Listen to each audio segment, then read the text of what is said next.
Shalom. Selamat pagi Bapak Ibu dan Saudara yang kasih dalam Tuhan. Kita bersyukur untuk pagi hari ini kita dapat beribadah bersama-sama di tempat ini.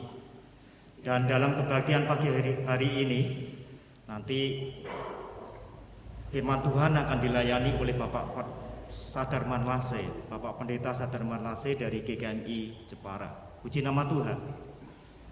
Bapak Ibu dan Saudara yang kasih dalam Tuhan, sebenarnya kita ini tidak layak untuk datang menghadap hadirat Tuhan. Tapi oleh karena anugerah Allah lewat pengorbanan anak domba Allah, kita dilayakkan. Bahkan Alkitab katakan kita sekarang penuh keberanian masuk ke tempat kudus karena Dia telah membuat jalan yang baru dan yang hidup bagi kita melalui tabir, yaitu dirinya sendiri. Puji nama Tuhan. Oleh sebabnya pagi hari ini kita akan pergunakan waktu yang sebaik-baiknya untuk memuliakan nama Tuhan.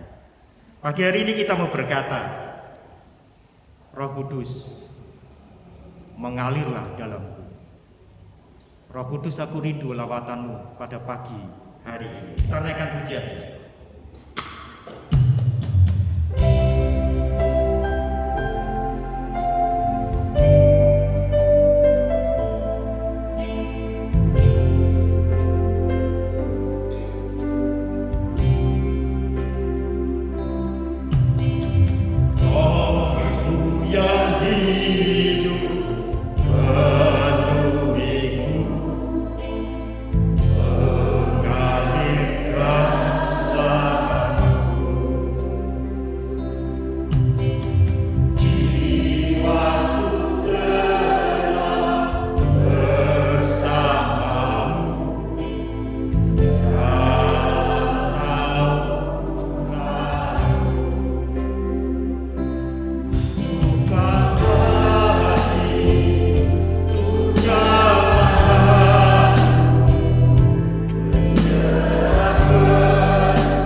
pertolongan kita adalah di dalam nama Tuhan, Sang Pencipta langit, bumi, dan segala isinya, yang dalam kasih dan kesetiaannya tidak pernah meninggalkan buah perbuatan tangannya.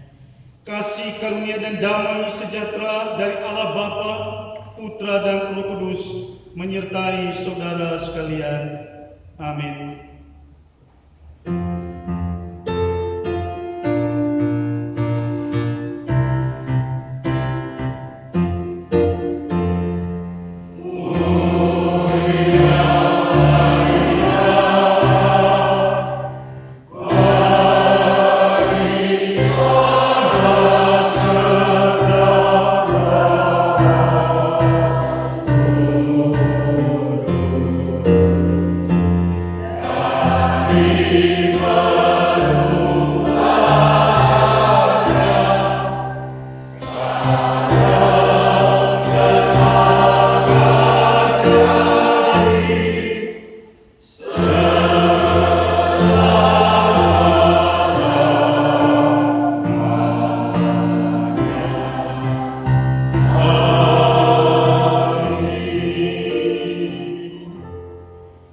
Dia dianiaya, tetapi dia membiarkan diri ditindas dan tidak membuka mulutnya.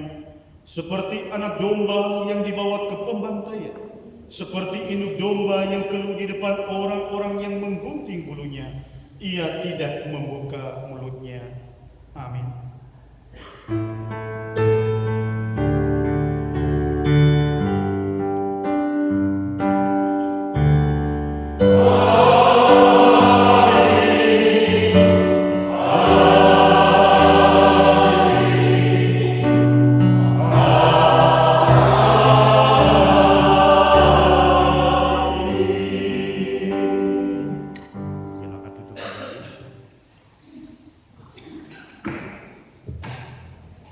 Mengucapkan selamat datang, selamat beribadah, dan selamat melayani kepada Bapak Pendeta Sadam Manase yang pagi hari ini ada di tengah-tengah kita.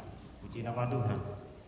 Bapak Ibu dan saudara yang kasih dalam Tuhan, di dalam Tuhan itu ada kepastian. Ada kepastian. Yang pertama, kepastian keselamatan. Keselamatan itu bukan mudah-mudahan, bukan semoga selamat, enggak. Bagi kita orang yang percaya, keselamatan adalah sesuatu yang pasti. Alkitab menegaskan dalam Roma pasal 5 ayat 10, jikalau kita yang dulu menjadi seteru Allah, orang-orang berdosa, kita diperdamaikan oleh anaknya yang tunggal, Yesus Kristus, anak domba Allah yang dikorbankan di atas kayu salib. Apalagi sekarang kita yang sudah diperdamaikan dengan Allah, pasti diselamatkan oleh hidupnya. Jadi keselamatan adalah sesuatu yang pasti. Yang kedua adalah kepastian pengharapan. Nah, inilah yang membuat mengapa kita menjadi kuat.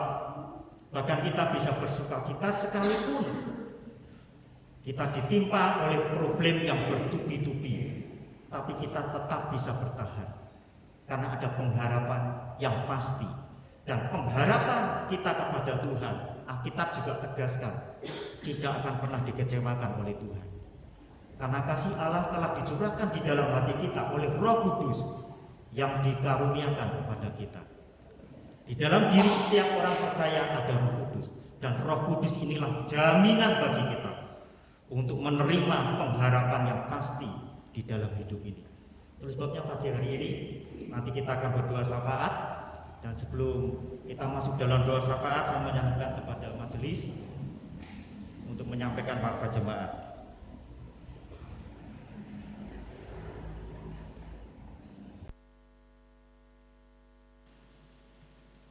Kita akan masuk dalam doa syafaat dengan penuh pengharapan. Kita akan menyerahkan segala pergumulan hidup ini ke dalam tangan Tuhan. Kita percaya Dia sebagai sumber pengharapan akan memenuhi hidup kita dengan segala sukacita dan damai sejahtera. Oleh kekuatan Roh Kudus kita akan berlimpah-limpah di dalam pengharapan. Kita naikkan pujian. Saat aku melewati lembah kekelaman, banyak badai menerpa, tapi aku tetap tidak bergoyah.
kami di hadapan Tuhan.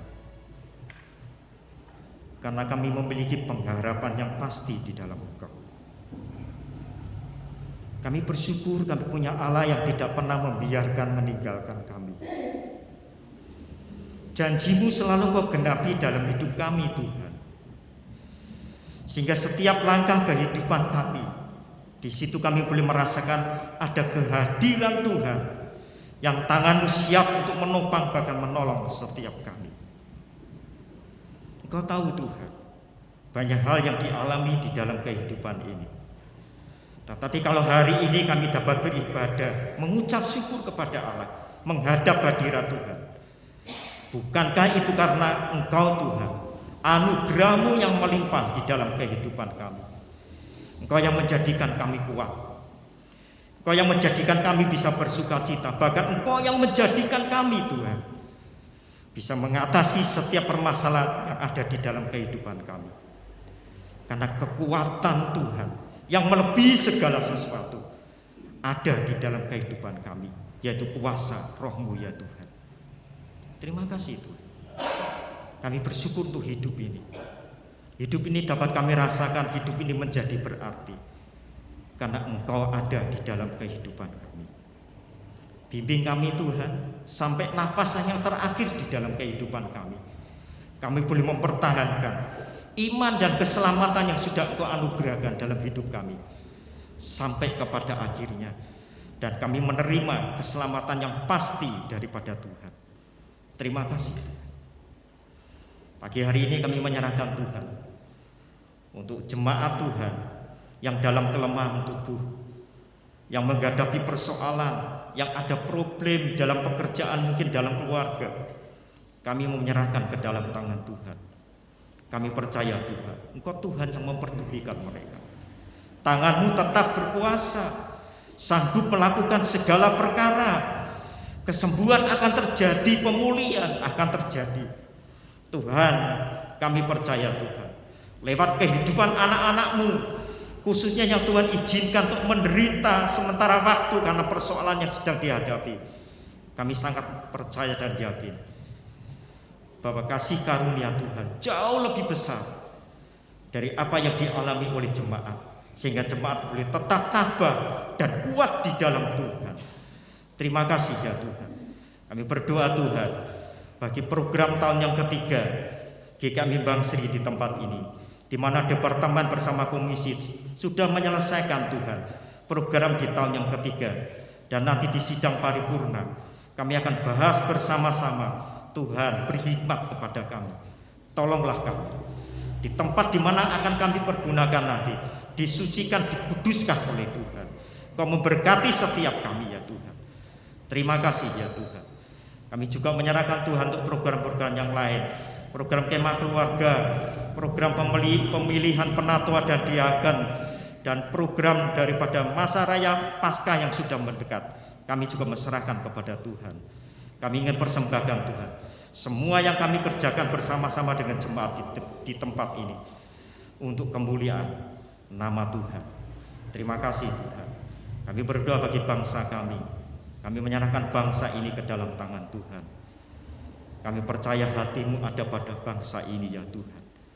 Tolonglah bangsa ini Tuhan untuk keluar dari pandemi yang sedang melanda, yang sekarang Tuhan banyak korban jiwa berjatuhan. Tapi kami mengandalkan Tuhan, Engkau tetap yang menyertai dan melindungi kami, secara khusus bagi anak-anak-Mu dimanapun juga berada. Terima kasih ya Tuhan. Kami menyerahkan ibadah pagi hari ini ke dalam tangan-Mu. Pakai dan urapi hamba-Mu, Bapak Pendeta Sadan Manase dari Jepara, yang akan menyampaikan kebenaran firman Tuhan. Roh Kudus akan menolong hamba-Mu ini, sehingga lewat pelayanan hamba-Mu ini kami boleh diberkati oleh firman Tuhan. Terima kasih Tuhan. Dalam nama Tuhan Yesus kami sudah berdoa dan mengucap syukur. Amin. Saatnya kita akan dengar firman Tuhan pagi hari ini. Mari kita akan persiapkan hati kita, beri tempat yang terbaik bagi firman Tuhan. Saya percaya ketika Bapak Ibu benar-benar memerenungkan firman Tuhan, membuka firman Tuhan dengan hati yang terbuka di hadapan Tuhan, maka maka firman itu akan bekerja luar biasa, akan membimbing, akan menerangi, akan menuntun langkah kehidupan kita, sehingga kita tidak pernah salah langkah di dalam hidup ini. Bahkan firman itu akan memberi kekuatan dan jalan keluar di dalam kehidupan kita. Pagi hari ini saya mengajak kita akan menyembah kepada Allah lewat sebuah pujian. Engkau adalah kekuatanku ya Tuhan. Siapa kemuliaan bukankah itu ada padamu? Yesus anak domba Allah, mulia namamu.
Bapa dalam surga, sempurnakan akan kehadiran-Mu di tempat ini melalui kebenaran firman-Mu yang ingin Engkau sampaikan bagi kami.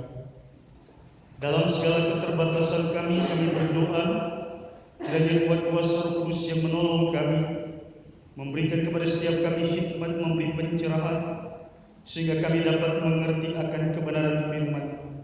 Dan kami berdoa kiranya Roh yang sama juga menolong memampukan setiap kami untuk menjadi pelaku-pelaku kebenaran firman Tuhan.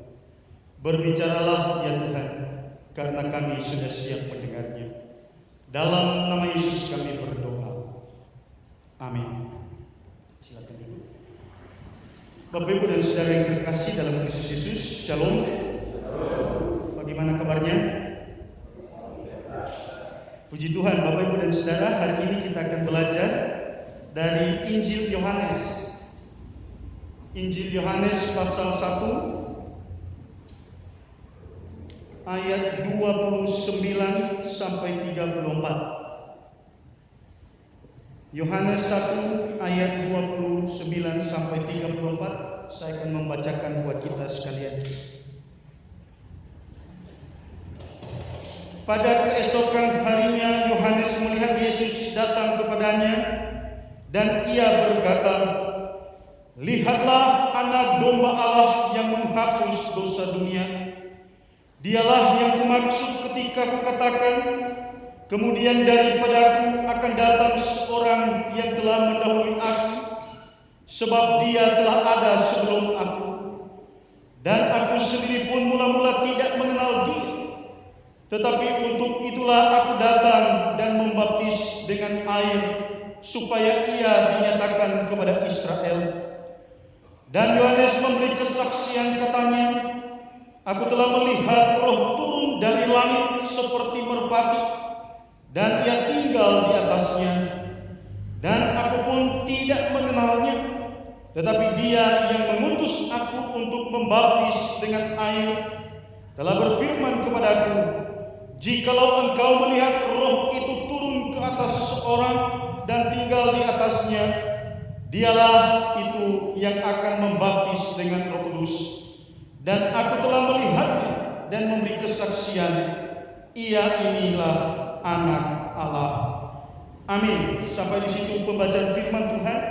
Berbahagia setiap kita yang membaca, merenungkan, menyimpan firman Tuhan dalam hati, dan terlebih berbahagia kita yang sungguh-sungguh melakukannya dalam kehidupan kita hari lepas hari.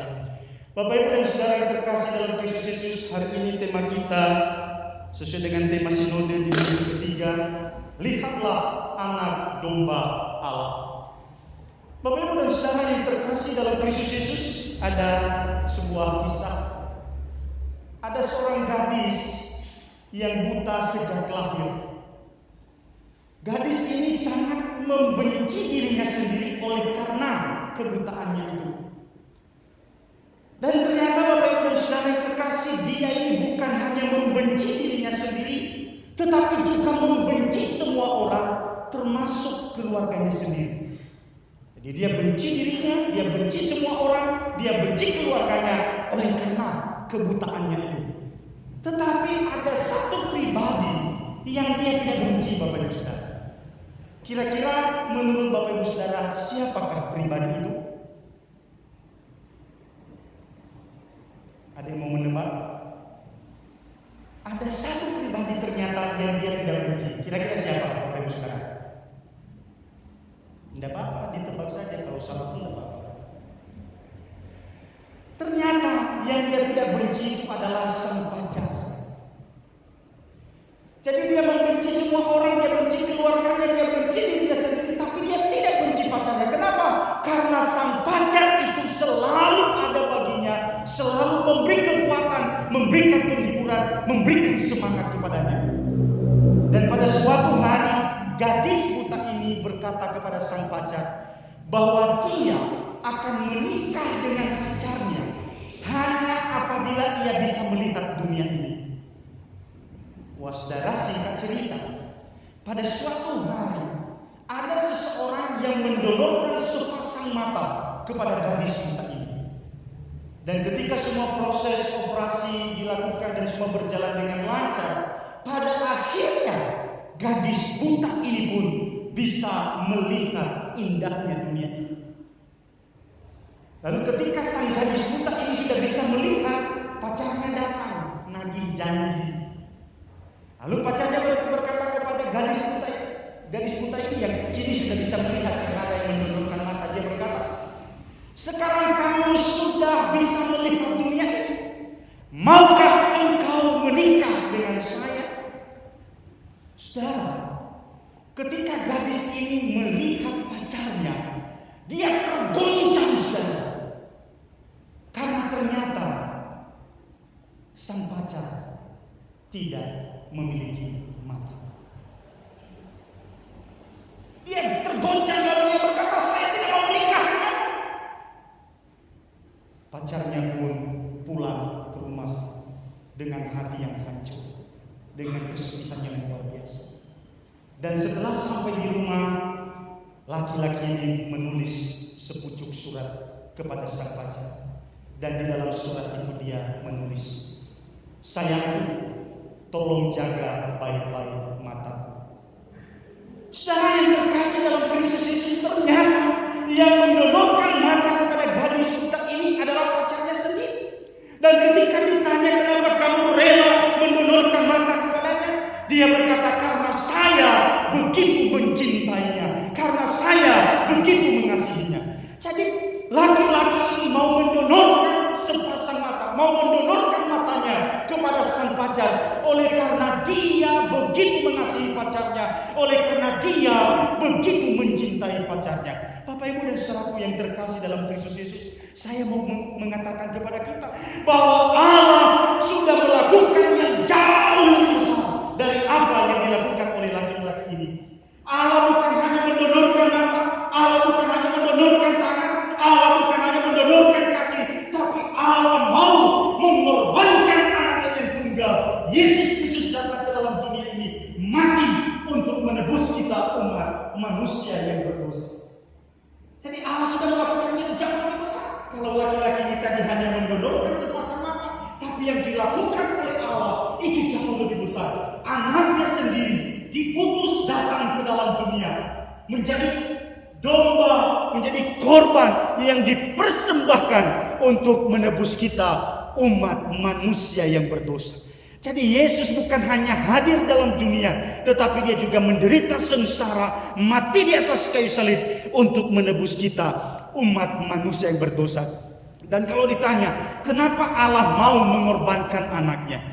Jelas alasannya, karena begitu besar kasih Allah akan dunia ini, sehingga ia mengaruniakan anaknya yang tunggal, supaya setiap orang yang percaya kepadanya tidak binasa, melainkan beroleh hidup yang kekal. Jadi kalau Allah, kalau Bapa mau mengorbankan anaknya, Tuhan Yesus Kristus datang ke dunia, mati di atas kayu salib, itu semata-mata karena cinta kasihnya yang begitu besar di dalam kehidupan kita. Yesus Kristus adalah anak domba Allah. Dia adalah korban bagi penebusan dosa umat manusia, termasuk dosa saudara dan saya. Bapak, Ibu, dan saudaraku yang terkasih dalam Kristus Yesus, lihatlah anak domba Allah. Itulah yang disaksikan oleh Yohanes Pembaptis, khususnya di ayat yang ke-29. Namun kalau kita perhatikan Bapak Ibu Saudara, sebelum kita masuk ke kesaksian Yohanes Pembaptis tentang siapa itu Mesias, tentang siapa itu Yesus Kristus, kita akan melihat bahwa sesungguhnya kehadiran Yohanes Pembaptis pada waktu itu membawa dampak yang sangat besar, Bapak Ibu Saudara. Bagaimana tidak? Melalui pemberitaannya, melalui pelayanannya, ada begitu banyak orang yang menjadi percaya dan memberi diri dibaptis dan mengikuti Yohanes Pembaptis. Ini dampak yang sangat besar, dan sekaligus ini menjadi ancaman bagi siapa? Bagi para pemimpin agama Yahudi pada waktu itu. Ini menjadi ancaman bagi orang-orang Farisi dan ahli-ahli Taurat yang merasa sebagai orang yang paling paham hukum Taurat dan yang paling bertanggung jawab atas kehidupan rohani Israel. Oh, ini menjadi ancaman bagi mereka. Dan pada waktu itu, kalau kita perhatikan, meskipun pelayanan dari Yohanes Pembaptis ini menghasilkan buah-buah yang nyata, sehingga semakin banyak orang atau banyak kalangan masyarakat luas itu yang memberikan rasa hormat yang luar biasa kepada Yohanes Pembaptis. Namun Yohanes Pembaptis tidak mencuri kemuliaan Allah. Yohanes Pembaptis tidak fokus pada keberhasilannya itu. Dia hanya fokus pada misinya untuk mempersiapkan jalan bagi Sang Mesias yang sedang datang. Makanya kalau Bapak Ibu Saudara perhatikan atau membaca perikop sebelumnya, di situ dikisahkan bahwa ketika orang-orang Yahudi dari Yerusalem mengutus para imam dan juga orang Lewi kepada Yohanes Pembaptis untuk bertanya, "Siapakah engkau?" Yohanes Pembaptis tidak menggunakan kesempatan ini untuk meninggikan diri. Dia juga tidak menggunakan kesempatan itu untuk mencuri kemuliaan Allah dengan mencatut nama Mesias demi keuntungan atau kepentingannya sendiri. Malah yang menariknya adalah, jadi ketika utusan dari orang-orang Yahudi dari Yerusalem itu datang kepadanya, dia menggunakan kesempatan itu untuk memberikan kesaksian tentang siapa dirinya dan siapa Mesias yang sedang dinanti-nantikan itu. Dan termasuk di dalam perikop yang kita baca pada pagi hari ini. Jadi sebenarnya di dalam Injil Yohanes pasal 1 ayat 29 sampai 34, Yohanes Pembaptis memberikan kesaksian tentang siapa Mesias yang dinanti-nantikan itu. Yang pertama, siapa Mesias yang dinanti-nantikan itu? Yang pertama ayat 29. Pada keesokan harinya Yohanes melihat Yesus datang kepadanya dan ia berkata, "Lihatlah anak domba Allah yang menghapus dosa dunia." Jadi yang pertama, ini kesaksian Yohanes Pembaptis. Yohanes Pembaptis menyaksikan bahwa Mesias atau Kristus itu adalah anak domba Allah. Sebutan anak domba Allah bagi Yesus ini dikaitkan dengan penebusan dosa atau penghapusan dosa. Artinya apa?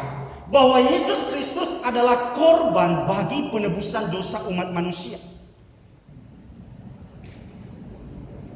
Dan Kristus sebagai korban penebus dosa berasal dari dan disediakan oleh Allah sendiri. Makanya disebut anak domba Allah. Jadi korban untuk penghapusan dosa manusia itu disediakan oleh Allah sendiri. Kenapa? Karena manusia tidak akan pernah sanggup untuk mengusahakan penebusan dosanya sendiri. Jadi penebusan dosa itu semata-mata anugerah Allah sendiri. Makanya kehadiran Yesus ke dalam dunia sebagai anak domba Allah, dia adalah korban bagi penebusan dosa yang berasal dan disediakan oleh Allah sendiri. Maka ia disebut sebagai anak domba Allah. Nah, Bapak Ibu dan saudara yang terkasih dalam Kristus Yesus, ada beberapa pandangan. Jadi pandangan tentang latar belakang ungkapan atau sebutan anak domba Allah di dalam Injil Yohanes ini. Jadi yang pertama, pandangan yang pertama, ada yang berkata bahwa sebutan anak domba Allah itu mengacu pada domba Paskah di dalam Keluaran 12. Jadi darah domba yang dioles di pintu rumah orang Israel meluputkan anak sulung Israel dari Mesir. Masih ingat kisahnya ya, di dalam Keluaran pasal 12. Jadi mereka berkata bahwa sesungguhnya sebutan anak domba untuk Yesus itu mengacu pada domba Paskah. Jadi Yesus Kristus itu adalah domba Paskah yang darahnya dicurahkan untuk meluputkan umat manusia dari cengkraman dosa dan juga akibatnya yang sangat mematikan. Ini pandangan yang pertama. Lalu yang kedua, ada yang berkata bahwa sebutan anak domba Allah bagi Yesus itu mengacu pada Yesaya 53 ayat 7. Tadi saya sudah baca di nats pembimbing. Coba dibuka Yesaya 53 ayat 7.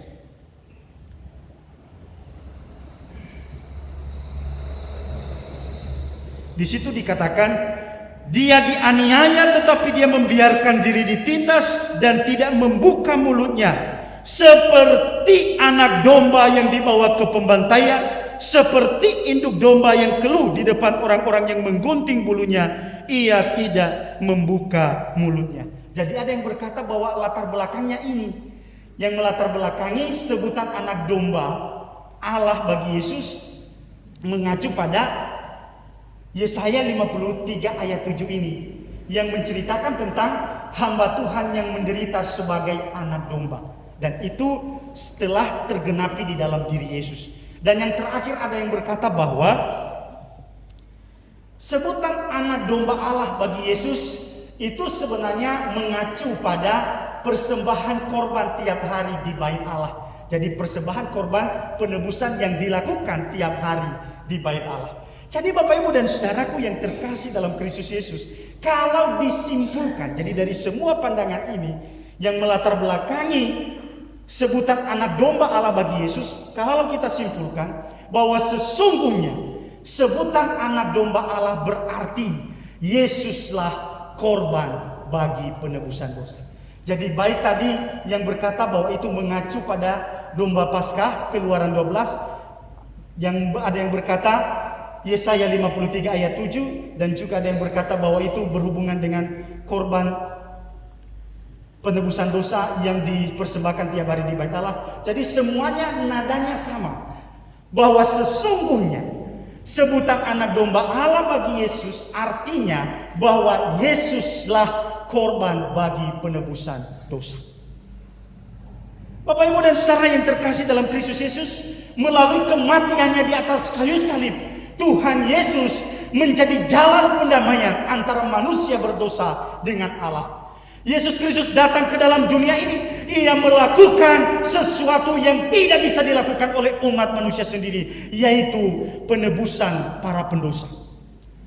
Dan melalui kematiannya di atas kayu salib, setiap kita yang percaya kepadanya juga beroleh penebusan dosa itu, kita disucikan. Darah Kristus yang tercurah di Kalvari, darah yang mahal itu yang menyucikan kita dari segala dosa-dosa kita, sehingga kita pun layak di hadapan Tuhan, kita pun beroleh keselamatan yang daripada Allah. Jadi hanya darah Kristus, darah anak domba Allah yang sangat berharga, yang tidak bercela itu, yang mampu menyucikan kita dari dosa-dosa kita. Makanya setiap kita yang sungguh-sungguh percaya dan mempercayakan diri kepada Kristus Yesus, kita disucikan dari dosa-dosa kita, kita dibersihkan dari dosa-dosa kita. Tapi ingat saudara, yang bisa mengalami realita penebusan, penyucian yang daripada Allah hanya mereka yang sungguh-sungguh percaya dan mempercayakan hidup kepada Kristus Yesus. Jadi meskipun Yesus sudah datang ke dalam dunia, anak domba Allah itu telah mati untuk menebus manusia yang berdosa, tapi yang bisa mengalami realita penebusan dan juga penyucian itu hanya mereka yang sungguh-sungguh percaya dan mempercayakan hidup kepada Tuhan. Nah, makanya kita harus memastikan bahwa kita memang sungguh-sungguh sudah percaya dan mempercayakan hidup kepada Tuhan. Saya itu sering menyampaikan kepada jemaat tentang definisi iman. Selama ini kan kita berpikir bahwa iman itu ya cukup mengaku percaya lalu memberi diri dibaptis, lalu setelah itu datang bersekutu, itu pun kalau moodnya oke. Kalau moodnya nggak bagus, nggak datang. Jadi orang berpikir bahwa beriman itu hanya sekedar mengaku percaya lalu memberi diri dibaptis. Salah, saudara. Saudara tahu definisi iman? Iman itu dari kata pistos dalam bahasa Yunani. Sebenarnya di dalam kata iman itu ada 3 unsur, Bapak Ibu saudara. Saya ingatkan lagi, jadi ini saya juga sering sampaikan kepada jemaat kita di Jepara, supaya mereka benar-benar memastikan bahwa mereka ini orang beriman yang layak ditebus dan disucikan. Ada 3 unsur di dalam iman. Yang pertama kita singkat 3P. P yang pertama yaitu percaya. Betul, kalau kita beriman kepada Yesus, maka unsur pertama ini harus ada, yaitu percaya. Kita percaya bahwa Dia adalah Allah yang berkuasa. Kita percaya bahwa Dia adalah satu-satunya Tuhan dan Juru Selamat. Percaya itu bagus. P yang kedua, penerimaan. Jadi kalau kita sudah percaya, kedua P yang kedua, unsur yang kedua dalam iman adalah penerimaan. Jadi kalau kita percaya bahwa Yesus adalah satu-satunya Tuhan dan Juru Selamat, Dia adalah Allah yang berkuasa, yang sanggup menyucikan kita dari dosa-dosa kita, maka jangan hanya berhenti sampai dipercayanya, tapi terima Dia sebagai Tuhan dan Juru Selamat dalam kehidupan. Kenapa? Meskipun kita percaya bahwa Yesus itu satu-satunya Tuhan dan Juru Selamat, dan sekalipun kita percaya bahwa Dia adalah anak domba Allah yang telah dikorbankan untuk menebus kita dari dosa kita, maka kalau kita tidak menerima Dia, kita tidak akan pernah bisa mengalami penebusan itu tadi. Nah, maka P yang kedua adalah penerimaan. Maka pastikan engkau sudah menerima Yesus sebagai Tuhan dan Juru Selamatmu secara pribadi. Jadi percaya, terima Dia. P yang ketiga ini penting. P yang ketiga atau unsur yang ketiga yang harus ada dalam iman adalah penyerahan total. Penyerahan total. Percaya, penerimaan, penyerahan diri secara total kepada Tuhan. Kalau kita sudah sampai di tahap ketiga ini, atau sudah memiliki 3 unsur ini dalam kehidupan kita, baru disebut sebagai orang beriman. Tapi ingat, penyerahan total pun kita harus mengerti penyerahan totalnya seperti apa. Ini hidupku, saya mau serahkan kepada Tuhan. Saya serahkan secara total. Gini, kalau serahkan secara total, hidupku bukannya aku lagi, hidupku bukannya milikku lagi, sudah menjadi milik Kristus. Maka dalam menjalani hidup di dunia ini, bukan lagi kehendakku, melainkan kehendak Kristus yang terutama. Bukan lagi aku yang terutama, melainkan Kristus yang terutama dalam kehidupanku. Kenapa? Karena hidupku sudah kuserahkan secara total kepada Kristus. Tapi celakanya adalah ada banyak orang sekarang yang sudah ngaku Kristen dan beriman. Mereka sih menyerahkan, tapi tidak dilepas. Ini belum penyerahan total. Makanya kadang-kadang dalam kehidupannya bukan kehendak Allah yang diutamakan, masih kehendaknya sendiri. Nah, maka pastikan saudara dan saya sudah menyerahkan hidup secara total kepada Tuhan. Jadi hidupku sudah kuserahkan kepada Tuhan secara total, maka apa yang diinginkan Tuhan itulah yang kulakukan dalam kehidupan ini.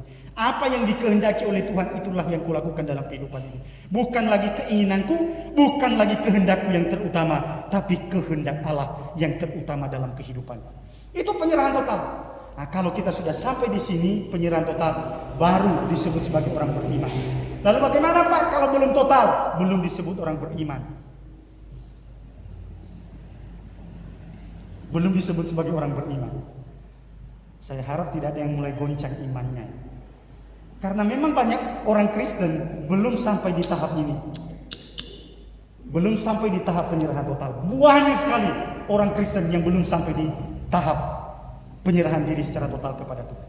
Nah, kalau belum sampai di tahap ini atau belum memiliki unsur yang ketiga ini, yaitu penyerahan total kepada Tuhan, maka belum disebut sebagai orang beriman. Kalau hanya percaya penerimaan tapi belum menyerahkan sendiri secara total, maka belum disebut sebagai orang beriman. Jadi orang beriman kalau memiliki 3 unsur ini tadi.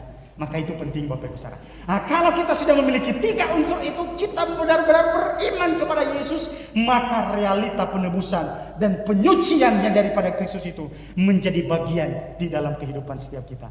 Maka pastikan ini, kita benar-benar beriman kepada Yesus. Bukan hanya sekedar ngaku percaya dan menerima Dia, tapi kita juga harus rela menyerahkan hidup secara total kepadanya. Itulah yang harus kita lakukan dalam kehidupan ini. Bapak Ibu dan Saudara yang terkasih dalam Kristus Yesus, kalau kita perhatikan imam besar di dalam perjanjian lama, jadi di dalam perjanjian lama, kalau imam besar itu mau mewakili umat Israel untuk mempersembahkan korban tebusan, imam besar harus menyucikan dirinya terlebih dahulu, baru mereka dilayakkan atau layak untuk mempersembahkan korban itu. Tapi kalau mereka tidak menyucikan diri, maka mereka tidak akan pernah layak untuk mewakili umat di hadapan Tuhan, membawa korban penebusan. Tetapi Yesus Kristus tidak perlu menyucikan dirinya, karena Dia adalah Allah yang suci. Dia adalah anak domba Allah tanpa noda, tanpa celah. Dia adalah imam besar yang mempersembahkan korban, dan korban yang dipersembahkan adalah dirinya sendiri. Dan coba perhatikan, di dalam perjanjian lama tidak ada seorang imam besar pun yang layak mempersembahkan dirinya sebagai korban bagi penebusan dosa. Tetapi Yesus Kristus adalah anak domba Allah. Dia adalah pribadi yang layak untuk mempersembahkan diri menjadi korban penebusan dosa. Dia adalah pribadi yang mampu menyelamatkan dan juga menebus umatnya dari dosa-dosa mereka. Jadi Allah sudah menyediakan korban yang sempurna, yaitu Yesus Kristus, anaknya sendiri. Dan melalui pengorbanan Yesus, kita pun beroleh penebusan dosa. Jadi ini poin yang pertama dari kesaksian Yohanes Pembaptis, bahwa Yesus Kristus, Sang Mesias itu adalah anak domba Allah. Dia adalah korban bagi penebusan dosa. Dan kalau di zaman kita, apa yang disampaikan oleh Yohanes Pembaptis ini sudah tergenapi di dalam diri Yesus. Jadi pada saat dia menyampaikan ini, Yesus kan masih belum disalibkan, belum mempersembahkan diri. Tapi kalau di zaman kita, apa yang disampaikan dalam kesaksian ini bahwa dia adalah anak domba Allah sudah tergenapi. Yesus sudah mengorbankan dirinya untuk menebus kita dari dosa-dosa kita. Lalu yang kedua, kesaksian Yohanes Pembaptis tentang Yesus Kristus atau Sang Mesias itu. Ayat yang terakhir 34. Dan aku telah melihatnya dan memberi kesaksian, inilah anak Allah. Jadi yang pertama tadi anak domba Allah, Yesus Kristus adalah anak domba Allah. Yang kedua, Yohanes Pembaptis menyaksikan bahwa Yesus Kristus Sang Mesias itu adalah anak Allah. Jadi sebenarnya kesaksian Yohanes ini bisa muncul karena apa? Dia sudah melihat langsung penggenapan dari apa yang Bapa firmankan kepadanya. Dari mana kita tahu? Coba lihat ayat 32-33-nya.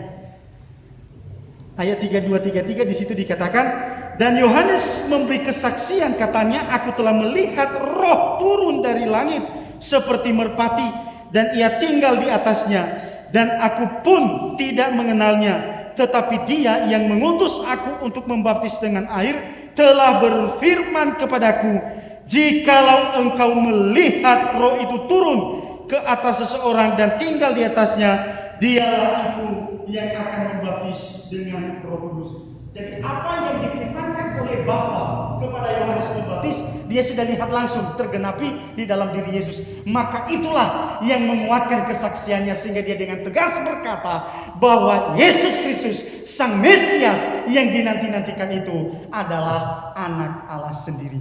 Bapak Ibu dan Saudara yang terkasih dalam Kristus Yesus, sebutan anak Allah bagi Yesus bukan berarti bahwa Bapa memiliki anak secara biologis, enggak.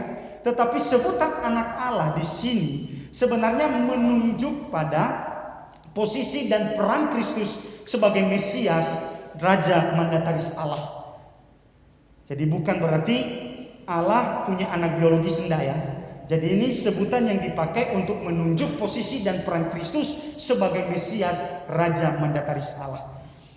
Bapak Ibu dan Saudara yang terkasih dalam Kristus Yesus, Yesus Kristus adalah pribadi kedua dari Allah Tritunggal.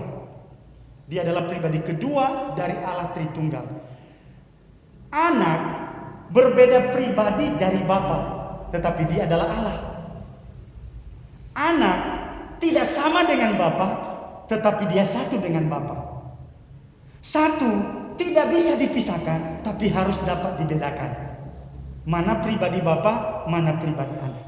Jadi Yesus Kristus datang ke dalam dunia ini, anak Allah datang ke dalam dunia ini untuk menyatakan Bapa dan juga kehendaknya kepada umat manusia. Tidak ada seorang pun yang pernah melihat Allah, tetapi kita bisa melihat dan mengenal Allah di dalam dan melalui Kristus Yesus, anak Allah yang telah menjadi daging. Jadi melalui kedatangan Kristus ke dalam dunia ini, manusia bisa mengenal Allah secara utuh. Karena Allah berbicara kepada umat manusia melalui perantaraan anaknya. Jadi Yesus Kristus merupakan penyataan Allah yang sempurna kepada umat manusia. Kita tidak pernah melihat Allah. Dan tidak ada seorang pun yang pernah melihat Allah. Tapi di sini dikatakan bahwa manusia atau kita bisa melihat dan mengenal Allah di dalam dan melalui Yesus Kristus, anak Allah yang telah menjadi daging. Bapak Ibu dan saudaraku yang terkasih dalam Kristus Yesus, kalau kita memperhatikan bahwa kehadiran Kristus dalam dunia ini, jadi ketika dia menjadi manusia, pada saat itu sebenarnya manusia itu bisa melihat Allah secara utuh atau mengenal Allah itu secara utuh. Karena kehadiran Kristus atau kedatangan Kristus ke dalam dunia ini merupakan penyataan sempurna dari Allah dalam wujud manusia. Dan ingat, ketika Yesus Kristus pun datang ke dalam dunia, betul dia adalah Allah dan dia juga adalah manusia sejati. Tapi ingat, dalam keadaannya sebagai manusia dia tidak berdosa. Dia adalah Allah yang penuh dengan kasih karunia. Dia adalah Allah yang kudus. Dia adalah Allah yang mulia. Jadi kita bisa mengenal Allah di dalam dan melalui Kristus Yesus. Dan ingat, Kristus Yesus Sang Mesias yang tadi adalah anak domba Allah, dia juga adalah anak Allah Dia adalah pribadi kedua dari Allah Tritunggal. Dia adalah Allah yang harus senantiasa kita puji dan kita sembah di dalam kehidupan ini. Nah, jadi inilah kesaksian Yohanes Pembaptis tentang Yesus Kristus, tentang Sang Mesias yang dinanti-nantikan pada saat itu. Jadi ada dua hal yang disaksikan oleh Yohanes Pembaptis. Yang pertama tadi apa? Bahwa Mesias itu adalah anak domba Allah. Dia adalah korban yang sempurna bagi penebusan dosa. Yang kedua, Mesias itu adalah anak Allah. Dia adalah pribadi kedua dari Allah Tritunggal. Dia adalah Allah yang harus kita puji sembah di dalam kehidupan ini. Karena Yesus Kristus adalah anak Allah, karena Yesus Kristus adalah anak domba Allah yang sudah berkorban bagi kita, maka sekarang pertanyaannya, apa yang harus kita lakukan? Apakah cukup kita hanya belajar kesaksian Yohanes Pembaptis, lalu itu hanya memuaskan intelek kita saja, kita tahu bahwa Yesus anak Allah dan dia sudah berkorban bagi saya? Enggak cukup, saudara. Jadi ketika kita belajar dari kesaksian Yohanes Pembaptis ini, justru kita harus membuat komitmen di dalam kehidupan ini. Apa yang harus kita lakukan sekarang? Karena Yesus adalah anak Allah, maka mari kita senantiasa memuji, menyembah Dia, menjadikan Dia sesembahan kita di dalam kehidupan ini. Dan yang kedua, karena Yesus sudah mau berkorban bagi kita, maka mari kita juga mengasihi Dia dengan sungguh-sungguh. Pastikan saudara dan saya benar-benar memiliki iman yang sungguh-sungguh seperti yang saya katakan tadi. Kita percaya, kita menerima, dan kita menyerahkan hidup secara total kepada Tuhan. Dan lebih daripada itu, karena Yesus Kristus sudah mau berkorban untuk menebus kita dari dosa-dosa kita, maka marilah kita mendedikasikan seluruh hidup dan apa yang ada pada kita untuk kemuliaannya. Bapak, Ibu, dan saudaraku yang terkasih dalam Kristus Yesus, saya akan menutup perenungan ini dengan sebuah kisah. Ini sebuah kisah nyata, Bapak, Ibu, saudara. Jadi ada seorang yang bernama Charles Thomas Stout. Dia lahir di Inggris pada tahun 1860. Dia adalah anak seorang pengusaha kaya raya yang bernama Edward Stout. Dia mengalami lahir baru itu di usia 18 tahun ketika seorang pengkhotbah keliling berkunjung ke rumah mereka. Jadi pada saat itu dia menerima Kristus sebagai Tuhan dan Juru Selamatnya. Tetapi setelah 6 tahun dia mulai mengalami kemunduran dan tidak bersungguh-sungguh dalam kehidupan rohaninya. Charles Thomas Stout terkenal sebagai mahasiswa yang sangat cerdas di kampusnya, yaitu di Cambridge University. Dia terkenal sebagai seorang mahasiswa yang sangat cerdas, sangat pintar. Dan ketika seorang penginjil besar, pengkhotbah yang dipakai Tuhan luar biasa, yang bernama D.L. Moody berkhotbah di kampusnya, pada saat itu Charles Thomas Stout kembali mengambil keputusan untuk bertobat dan menyerahkan hidupnya kepada Tuhan. Bahkan bukan hanya itu saja, pada saat D.L. Moody berkhotbah di kampusnya, dia pun mengambil keputusan untuk mendedikasikan seluruh hidupnya untuk melayani Tuhan. Tidak lama setelah D.L. Moody berkhotbah di kampusnya, Charles Thomas Stout bersama dengan 6 mahasiswa lainnya, mereka mengambil keputusan untuk menyerahkan hidup melayani Tuhan. Dan mereka pun menggabungkan diri dengan Hudson Taylor untuk pergi memberitakan Injil ke Cina. Dan mereka berlayar ke Cina pada tahun 1885. Pada saat itu, Bapak, Ibu, saudara, keluarganya tidak mendukung. Jadi mereka tidak mendukung sama sekali. Kenapa? Charles Thomas Stout seorang yang sangat cerdas, sangat pintar. Dia juga punya harta kekayaan yang banyak. Karena dia anak seorang pengusaha kaya raya, dia punya warisan yang banyak. Pikirnya, jadi keluarganya itu berpikir, baik keluarga inti maupun keluarga besarnya, dia ini kan pinter, cerdas, dia punya uang, mestinya dia bisa menjadi pengusaha sukses juga seperti orang tuanya. Pikirnya seperti itu. Tetapi Charles Thomas Stout tidak berpikir seperti itu. Lalu ketika dia ditanya, Bapak, Ibu, saudara, kenapa dia mau mendedikasikan dirinya dan apa yang ada padanya untuk kemuliaan Tuhan, dia berkata begini: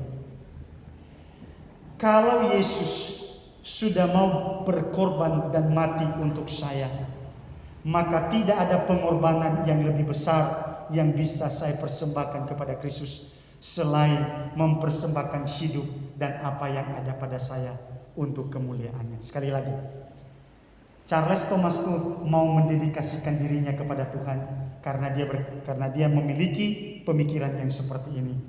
Kalau Yesus Kristus sudah mau berkorban dan mati untuk saya, maka tidak ada pengorbanan yang lebih besar yang dapat saya persembahkan kepada Kristus selain mendedikasikan seluruh hidup dan apa yang ada pada saya untuk melayani Tuhan untuk kemuliaan nama Tuhan. Bapak, Ibu, dan saudaraku, Yesus sudah berkorban, anak domba Allah sudah berkorban untuk menebus kita dari dosa-dosa kita. Maka sekarang mari kita juga mendedikasikan hidup dan apa yang ada pada kita untuk kemuliaan nama Tuhan. Amin. Bapa dalam surga, kami bersyukur untuk kebenaran firman-Mu yang sudah kami baca, kami renungkan pada pagi hari ini. Dan kami berdoa kiranya kebenaran firman ini boleh termaterai dalam hati kami, dan Roh Kudus menolong kami, memampukan setiap kami untuk melakukan kebenaran firman-Mu dalam hidup kami hari lepas hari. Terpujilah Engkau Tuhan, di dalam nama Yesus kami berdoa. Amin.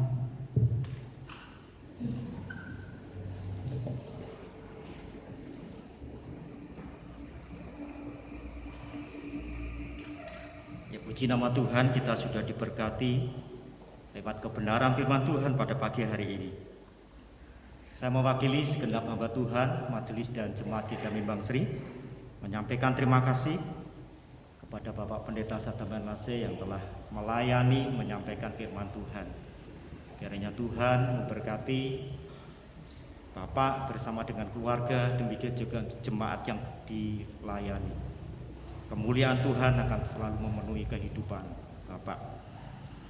Bapak Ibu, sebentar kita akan memberikan persembahan kepada Tuhan. Ada 2 kotak persembahan yang disediakan. Yang pertama adalah kotak persembahan untuk gereja, pelayanan gereja di tempat ini. Dan kotak yang kedua adalah kotak persembahan untuk persiapan emeritasi daripada hamba Tuhan di tempat ini, yang mana kita persiapkan sedini mungkin. Ya, ada 2 kotak. Nanti Bapak Ibu bisa sampaikan ketika keluar dari gedung gereja ini. Puji nama Tuhan. Saya akan bacakan satu ayat firman Tuhan untuk mendasari kita memberikan persembahan. Mazmur 54 ayat 8. Dengan rela hati aku akan mempersembahkan korban kepadamu. Bersyukur sebab nama-Mu baik, ya Tuhan. Kita bangkit berdiri bersama-sama.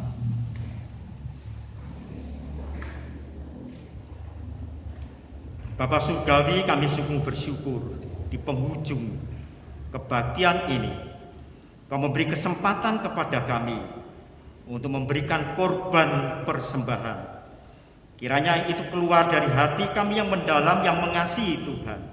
Dan bila korban yang kami persembahkan boleh berkenan kepada Tuhan, kami serahkan persembahan kami di dalam nama Tuhan Yesus Kristus. Amin. Silakan duduk. Biar pulang dari tempat ini, kita yang sudah menerima anugerah keselamatan di dalam Tuhan, kita boleh mewartakan kasih Tuhan ini lewat kehidupan kita.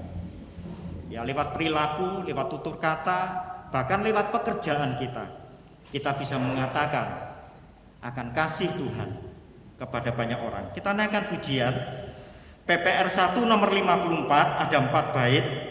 Bait pertama bersama-sama, bait yang kedua wanita saja, bait yang ketiga pria, bait yang keempat bersama-sama.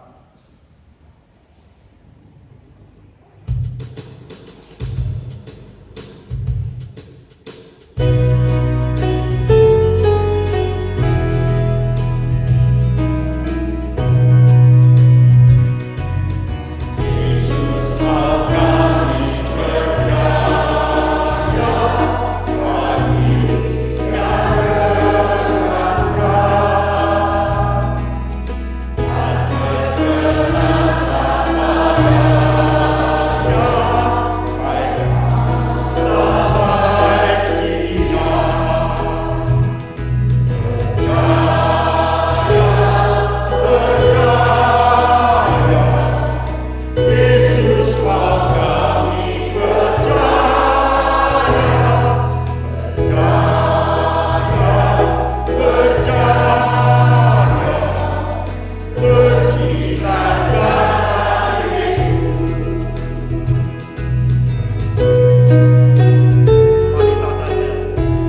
Sebagai jemaat Mennonite, marilah kita mengikrarkan komitmen pemuridan.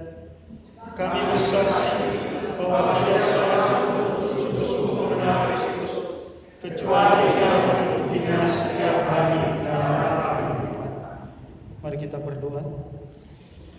Bapa dalam surga, kami juga mengucap syukur pada saat ini untuk kedua saudara kami yang berulang tahun pekan ini. Kami berdoa untuk saudara Yonatan Arisantika, untuk Ibu Esti Handayani.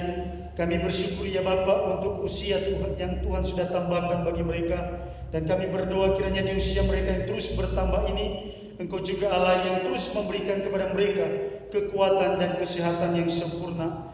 Apapun yang menjadi kerinduan harapan mereka di usia mereka yang terus bertambah ini, kami berdoa dalam nama Tuhan kami Yesus Kristus. Kiranya Engkau Allah yang memberkati, Engkau Allah yang mewujud nyatakan dalam kehidupan mereka, dan biarlah Engkau Allah yang membawa mereka untuk senantiasa mengalami kasih, kuasa, dan juga pengalaman-pengalaman iman bersama dengan Engkau, sehingga mereka juga bisa terus bersaksi betapa luar biasanya Tuhan di dalam kehidupan mereka. Terima kasih Bapa, terima kasih. Dalam nama Tuhan Yesus kami berdoa, kami mengucap syukur. Amin. Jemaat, kembalilah dalam kehidupanmu sehari-hari.